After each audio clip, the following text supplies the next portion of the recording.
Jai Shivra guys. Till yesterday we have created three services, that is order service, payment service and user service. Now yesterday we were facing issue like order service is not able to connect with the payment service, order service is not internally connected with the user service. So we have resolved that issue. So midway I will explain you the issue, so and how I resolve that one. But uh, like I will run the services. Okay, so here the chart is, see, user service should connect with the order service, and whenever you are placing any payment for that particular order, that order should be linked with the user, so they should be internally connected with their primary IDs. So I will explain you how they are internally connected. Let them start, then I will explain you. So I think they are started, so we'll check here. It should be green. Okay, order service started, payment, and okay, user service also started. So here we'll check the database. First we'll check the database here 8080, which is a user db. Here test connected. In the users we'll check, okay, you don't have data. Here this will be the order 8081. Here we'll put the order db as per the properties file. Here we'll check in the orders, we don't have records. Now we'll go to payment db. We'll check, is there any payment for particular order? No payment. Now we'll start running, check from the we'll check from the here in the through postman users. See, here we have blank record. Now in the orders we have a blank record. In the payments we don't have any payment, same is reflecting in the database. Now we'll run from here. See, we will create one user, test one, suppose. Okay, test one at example.com. Now see, here we are passing using the post. Okay, post, we got one id name email. In the gate we'll check. Okay, in the gate we'll check id name email. Again we'll create one more user, test 2, suppose. Okay, 2 at example.com. So sorry, we have to put the post instead of get. Now here id name and email. Now in the get, if we'll use, see, here we got the two records, one test 1 and another 2 is a test 2. Now we'll go to database. In the users we have id, email and name. Okay, now we'll use the user id in the orders.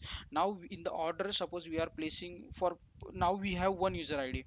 For one user id we are placing the quantity as a amount, means a quantity for that order, suppose 11. Okay, now we have to use post 11. Now we have order 1 user id for first user id. For this user id id1, we have created one order with the quantity 11. Now we'll check in the get, we'll get one order is created with 11. Now what we'll do, we suppose we are creating order with the third payment, then it will not create, because in the database we don't have third user id. So here you will get error. That error I didn't handle, but that we got the error. If you'll check in the database, we have only one record, one order id 11 amount order created for the user id 1. So user and order are connected. Now we'll check here, suppose we are passing 2 here with the quantity, suppose 12. Now see, order created for second user id. Okay, now here we got 1 and 2 for second user id.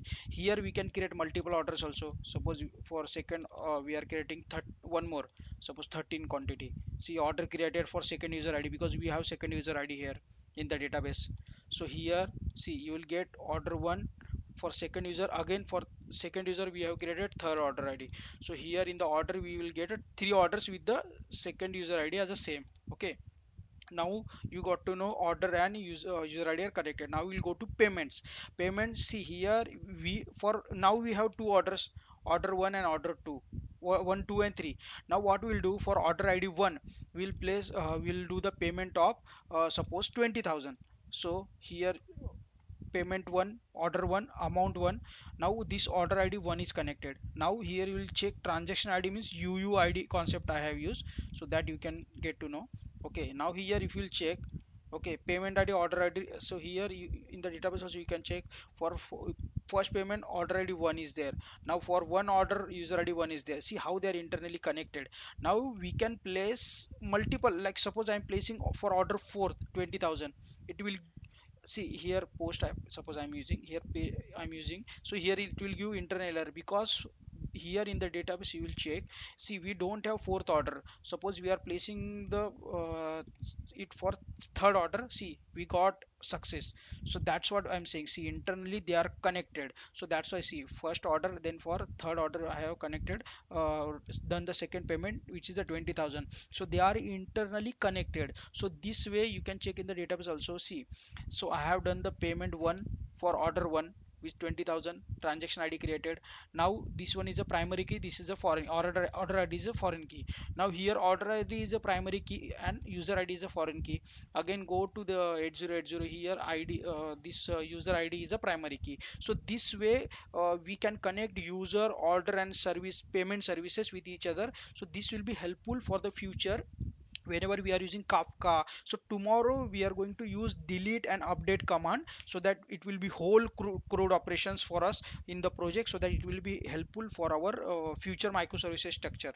So you can do the same. You can check my full blog on the Medium that I will post now. So this one is a day 3 of my challenge, and I am posting the daily screenshots also on the like channel. So it's a daily screenshot folder also I created on the GitHub. So I will post a daily screenshot with the daily concept. So that's why it is a consistency challenge. You can also join me, and you can also follow any technical consistency challenge, and you can also grow yourself in the long run. Thank you guys. You can follow me on YouTube also if you want to watch full video. Thank you.